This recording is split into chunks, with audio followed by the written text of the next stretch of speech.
Alright, in this video I'm just going to show you how to scale your niche sites. So let's just say you're using WordPress and writing blog articles for niche sites.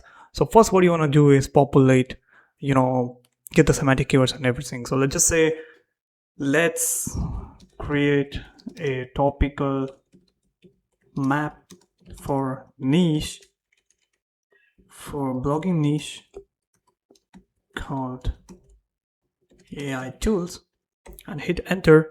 It's just gonna populate and it's just gonna give you all the topical map. Let's just wait for it to populate all the niche. So you can see content creation tools, video on YouTube, design and images, business and productivity, making money, tools comparison. You can write individual tools on how to do AI prompts, industry specific tools, trends and updates. So you have many things to take into consideration and write articles about. So that's how you do it. And then you take the topic best AI tools for beginners or AI tools for blog writing.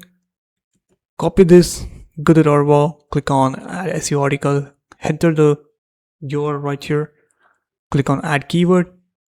Once you click on add keyword, it's just gonna add it into the waitlist, and click on edit input, and here go to internal linking and add your sitemap, and then go to external linking, turn on external links and knowledge. You can use your own knowledge base website information, or you can connect to the web. So I'm just connecting it to the web to pull the recent information, up-to-date content, and then hit the generate article and you will be done producing an article. So I'm using a raw. You can check that out, link will be in the description. Like the video, subscribe, comment.